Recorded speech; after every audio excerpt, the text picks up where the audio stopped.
Nice thought. Although just as God exists, so will evil. Since evil will always exist, so must laws, because the evil will not accept God's 10 commandments under any circumstances. True, except that's why I say biblical maturity. See, what ended up happening is the wicked took dominion, and God wanted his children to have dominion.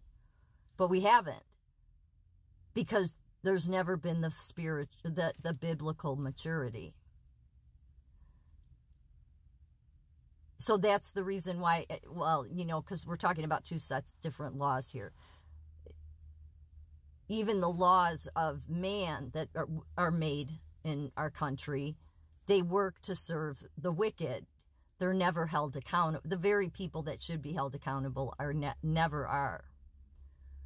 And that's a lot of our own fault, because we've never taken dominion. But you can't take dominion by just force.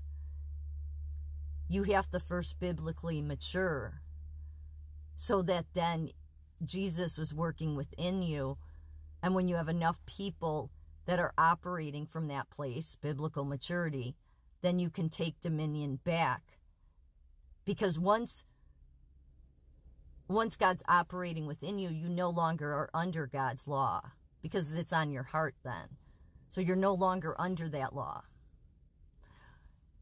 And thereby, the more people you have that operate from that place where the Spirit is operating within them, then you can take dominion back and make the laws of the land work so that it is a just law and it goes after the right people. This is really what happened to the Pharisees too, if you think about it, because the Pharisees were always forever, or Israel was forever waiting for God to come back and fix the political system. So, you know, they're doing one of these like God, and really that's what God's doing. I don't know. I'm waiting on you. I'm waiting on you. You still are back in Exodus days. You're still, you know, you're still acting like the young Israelites there, and haven't realized that the laws I placed on all of you, all those different things about, you know, you have to let a slave go after 7 years, and all those little things are things that you were supposed to grow out of, because they would eventually be on your heart, because my Spirit would be within you, and that would guide you and operate. You would operate that way. Then you can have your fixed system. Because then when you have enough men that are where Jesus is operating within them, then that Spirit of Jesus gives you the strength to do the things that we wouldn't normally do, because before being saved, we cater to the flesh. We cater to our own selfish needs. So that's what the Pharisees needed to do. Like, while Israel waits for God to just come and fix the political system, God's going, I'm not fixing anything. You have to biblically mature. You have to realize that Jesus has to operate within you. That change has to take place. Then you're no longer under the law. And again, that doesn't, under God's law, I mean, it doesn't mean, though, that then you can go and just go sinning. You shouldn't want to, because the transformation has taken place. I mean, it doesn't mean you don't still fall into temptation and stuff, but for the most part, you're walking a different path because the person is changed. But in this world, it's odd to see people operating from a truly righteous place. It is. Most people think they're righteous and they're not. So, and that's what was wrong with the Pharisees. So God was like, yeah, I'm not coming back just to do anything. It's up to you to biblically mature. That was always the goal. It just makes sense. But instead, what's happened is that serpent, that ancient serpent going back to the garden, has always been running dominion over the place, while keeping people in church pews, going to church every Sunday, and it's stagnant, because there's no Spirit of God in people actually alive. And because when that's alive, then you're asking God, what is your will? I want to do your will.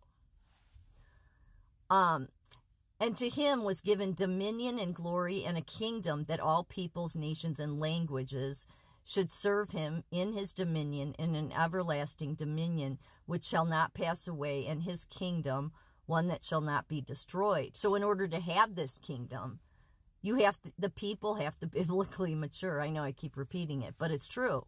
And what I mean by biblical maturity is you have to have the Holy Spirit alive in you to where that's the spirit, that spirit is operating and guiding you.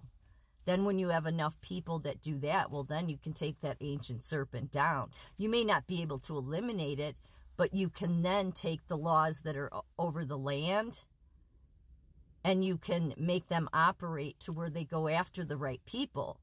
Because the laws of the land, who do they really serve? They serve all the people that really are, walk with a different spirit.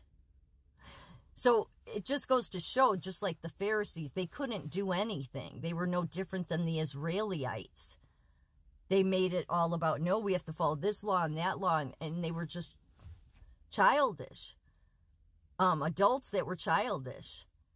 So, no, if God says in the beginning, I'm giving my children dominion, your dominion over this earth. And then you're just walking in sin and never realize you have to biblically mature and have enough people that aren't just going to church and listening to priests or pastors, but are actually trying to operate from doing God's will every day and building that relationship. Then you will eventually have enough people that are no longer under God's law, thereby can take the political system and turn it upside down to where the land, the laws of the land that are made can actually serve so the right people are held accountable. I don't know if that makes sense. I mean, because with God, it's always a give and take. So while Israel and others have waited, like, we're just waiting on God. Well, no, you probably should stop. God's waiting on everybody else. Like, everybody's just been in this role because that's what the wicked one has run this kingdom, but it never had to be that way. It's only been that way because we don't have enough people that have biblically matured, which just means are operating, the Spirit's alive in them, and that Spirit will give them strength to do things they never would do, like truly righteous things. Then when you have a country full of a ton of righteous people, because the Spirit of God or the Spirit of Jesus is guiding them, well, then you can take dominion away from that ancient serpent. May not be able to get rid of him, but you most certainly can make sure that him and, well, many of his minions are held accountable, and you live under the laws of the land. That the laws of the land work in a just way. I am speaking in human terms because of your natural limitations. For just as you once presented your members as slaves to impurity and to lawlessness leading to more lawlessness, so now present your members as slaves to righteousness leading to sanctification.